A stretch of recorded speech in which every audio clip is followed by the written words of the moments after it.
Good afternoon, this is Nicholas from Gandora Gaming, and I bring you all my Magical Musketeer deck profile 2022 post DarkWing Blast. This is also Magical Musketeer Runic, if you're mistaken. You're probably wondering, what new cards did we get since last set? Well, we got exactly two cards, two really strong cards, which I can't wait to get into. And let's just begin. So first things first, Magical Muskets, if you don't know, are the second best Runic deck besides Pure. And you're wondering what the first best deck is, it's Splight. What else would it be? Splight Runic is probably the best deck. Maybe there's even some tier builds of Runic, but personally it's just Splight all the way. But this deck is a close second, not gonna lie. Because there are new spell cards that we got in the Mega 10s, not to mention the new fusion we got in DarkWing Blast, this deck is stronger than ever, and I can't wait to go over the power and the synergy of Magical Muskets. So first things first, let's go over our monsters. We play 3 Starfire. Magical Musket Starfire is one of your best monsters. It is a fantastic stats. It's 1300, 1700 attack, and it has the effect where basically all the Magical Muskets have the effect when a spell and trap is activated in the same column as them, they trigger. They have an increasing effect you do every turn, which is fantastic. Starfire has the effect where basically you activate a spell and trap in its zone. You basically get the effect, you can special summon a level 4 Magical Musket from your deck in defense position, which is fantastic. So you activate this, activate another spell, bam, you just got +2. Fantastic card, and it's a must of 3 of in the deck. Very powerful card.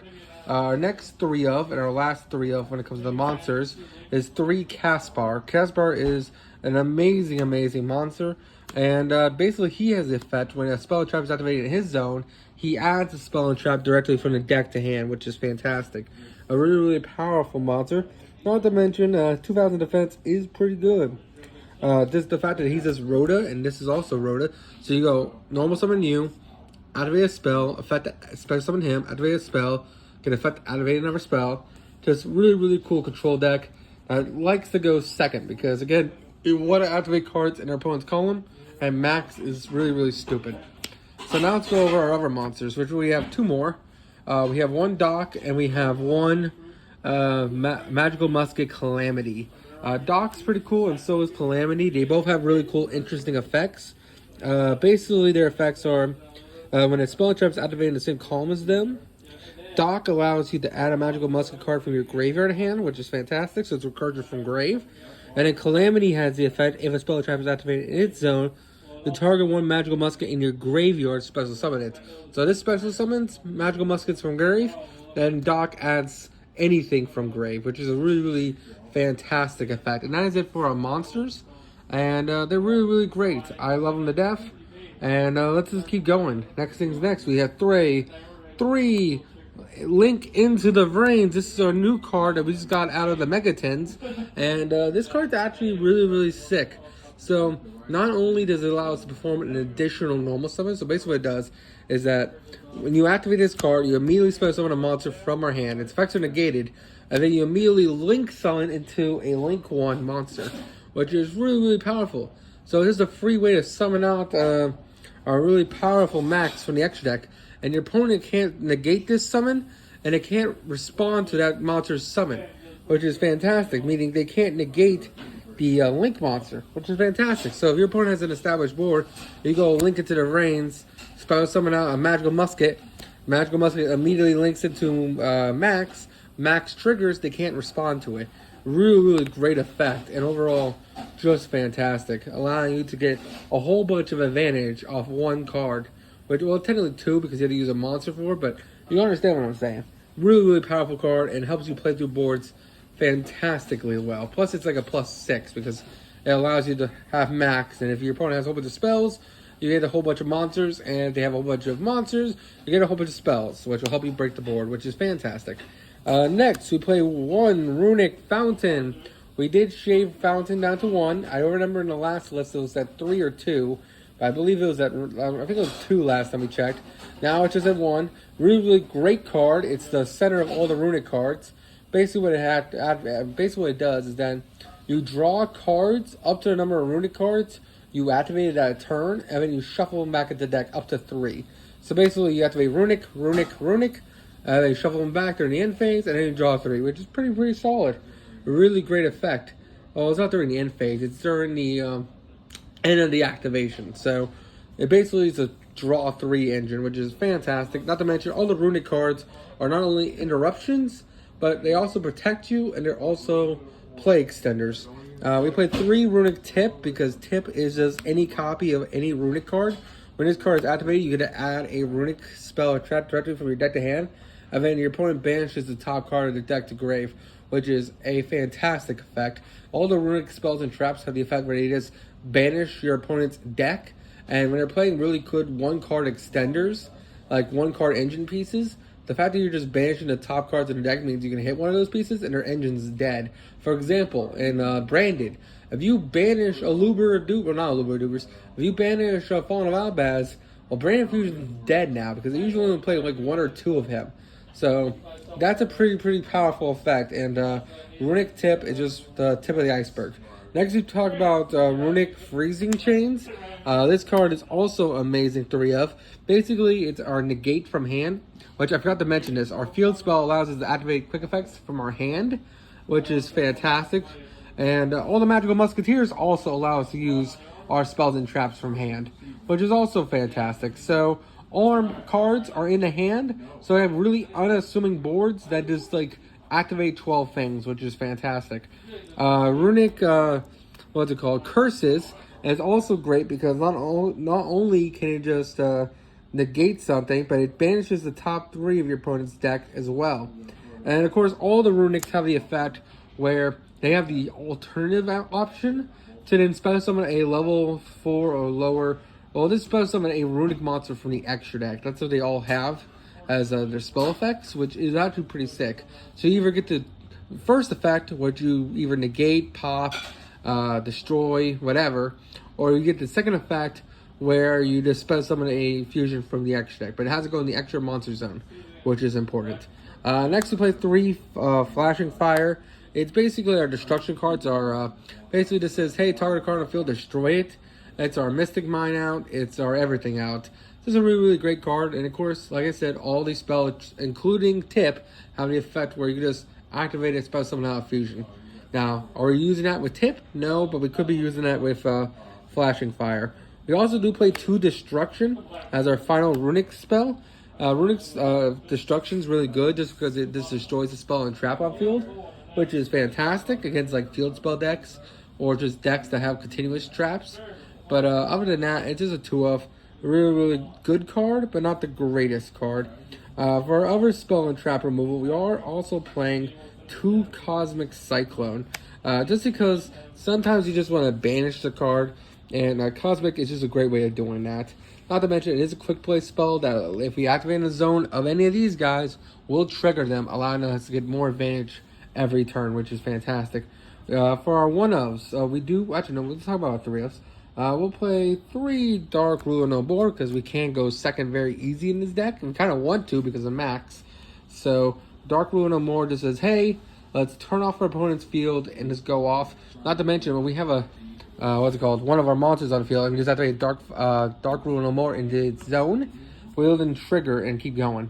And we really don't care about the whole no damage, just due to the fact that they also have the effect, all the Runics, that we skip our battle phase when we activate them.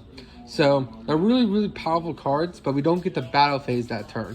Meaning we gotta remember to use our battle phase correctly. So at the end of every turn, even turn 1, we go battle phase, end turn.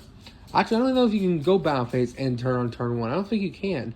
Interesting, I didn't think of that. So I guess you can only do that turn 2 and above. Then we finally play 3 Triple Tactics, because Triple Tactics is to steal a monster. And then the 1 Call by the Grave, and then the 1 Dimension Shift Fissure. We don't really care if our monsters get banished. We're only playing literally like 8 monsters. So this card hurts our opponent more than we do. And it basically just says any monster sent to graveyard is removed from play instead. We only care about our spells and traps, so that part doesn't really matter. This card is just free floodgate and overall really good. Now let's talk about our magical musket traps, because this is all Runic so far. And of course, generic staples. let's talk about the Magical Musket card. So first things first, we play 2 Cross Domination. Cross Domination is an amazing card where basically you can only activate the Magical Musket spells and traps while you control a Magical Musket. And basically they have the effect where if you do control him, you get a gain an effect. And his effect is that you can target one monster on the field until the end of his turn. Its attack and defense becomes 0, and its effects are negated. This card is a fantastic card. I almost want to bump this up to 3, but it's a little too bricky in hand. You don't want to just see too many of these. So 2 is fine, and this is a really, really good, powerful card. Now we go on to our trap cards, which are all Magical Musket cards. We play 1 Magical Musket Dancing Needle. This card's really good in this format, just for the fact that it's a quick play. If you control a Magical Musket, activate this card from your hand, and then you just banish.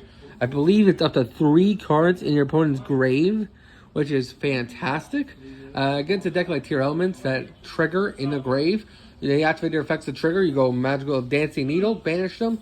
Fantastic effect. Almost want to bump this up to 2, honestly. And then finally, for our last 2 Magical Muskets, we play 2 Desperado. It's a quick effect, just target 1 card on the field, destroy it. And then 2 Last Stand. Last Stand is a fantastic card where it has the effect where it just negates a spell on a trap as basically a quick effect that it can't respond to because it is a counter trap, which is quite great. So your opponent goes, okay, Lightning Storm. You go, no, last stand. And they just go, well, shit, I can't respond because it's a counter trap, which is fantastic, by the way. Really, really great card. And overall, I just love it. That is it for the main deck. Now let's go over the extra deck. Alright, so now it's time to go over our extra deck. First things first, we do play 3 Max. I only own the 2 still. I have not found a Magical Musket Mask at my local OTS. But you definitely would play 3 of this guy. This guy is amazing. Basically, he needs to be linked with him. He's a 1-link 1 for Magical Muskets. And then he just gains the effect where if your opponent has a whole bunch of spells and traps on the field, you get to spell summon up to the number of spells and traps on the field, Magical Muskets from the deck. And then he has the effect, if your opponent has a whole bunch of monsters, you get to basically add a whole bunch of spells and traps from your deck up to the number you have. So he's just a plus infinity, and he's just great. Really, really powerful card. We only have 2 of them in this list, but again, you would play 3 of them. We just cut 1 of the fusions. Next, the rest of the fusions are pretty simple. We're playing 3 Hugin, the wings of the Runic wings. This card is amazing. You just discard 1, add the field spell, which is fantastic. We never have to worry about getting to our field spell because this card is our field spell searcher. And then it basically has the effect where basically if a card would be destroyed by card effects, you can banish this card you control instead, which is pretty solid. A really, really great effect, and overall a must-have 3 of in the deck. Alright, so for our next Runic card we play is 3 Muden, the Runic Wings. This card is a fantastic monster. It basically has the effect where basically you have to spend something into the extra monster zone, and then if your opponent will activate cards or effects that target Runic cards you control, or that are set cards, basically you can quick effect, banish this card you control, negate the activation, you do destroy it, which is fantastic. So this is negate destroy for any targeted removal, which is great. And it also has the effect where basically you gain life points every turn, so it's a win condition in time, which is really, really good because this deck will go in time. We also play 3 Jerry. This is wrong. You do not need 3 Jerry, even though Jerry is one of my favorite. I don't know. Jerry's just Jerry. I don't know. It's one of my favorite names in life. But Jerry really sucks. Not gonna lie. 1, he can't be destroyed by card effects, which is cool and all, but he says 1000 defense and 0 attack, so that part does not matter. And then basically, he has the effect where you can target 1 non-quick play Runic spell trap in your graveyard, add it to hand. Guess what? There's only 1 non-quick play Runic spell trap we're playing in the deck, and that's a field spell. And most likely, your opponent's Cosmic Cycling that card. So this card's cool. I really like it, but it's only good when they just destroy your field spell and not banish your field spell. So it's not the greatest, but overall it's okay. And then finally, for our last new card we got from DarkWing Blast, 3 Farit, the Runic Fangs. Now this card is actually pretty sick. So When this card attacked, and when an attack is created involving this card from your extra deck, you can banish the top 2 cards of your opponent's deck, which is fantastic. And then neither player takes any damage from attacks involving this card. So basically what this card is saying is that, hey, you're going to attack this into your opponent, and then they'll just, you don't take no damage, your opponent takes no damage, and you banish the top 2 cards of your deck, which is cool. And then it has the effect where if this card on the field is destroyed by battle or card effect, the target 1 Runic quick play spell in your grave added to hand, which is insane. So basically this is how you're adding your quick play spells from grave besides your field spell, which is pretty solid indeed. And that is it for the extra deck. I hope you all enjoy. I just dropped my 3rd one of him, so he's on the floor somewhere. I'll go pick it up at the end of this video. Anyway, you all take care. Don't do anything stupid, and see you all in the next one. Bye-bye. Oh, and if you're wondering what you place for some of these, you're only 3-3. You probably just play 3-3-3, and then like a whole bunch of Entis targets for like Dogmatic Punishment. Or just Ghost Reaper targets, because Ghost Reaper is killer in this format. But that's about it. Hope you all enjoy. See you all in the next one.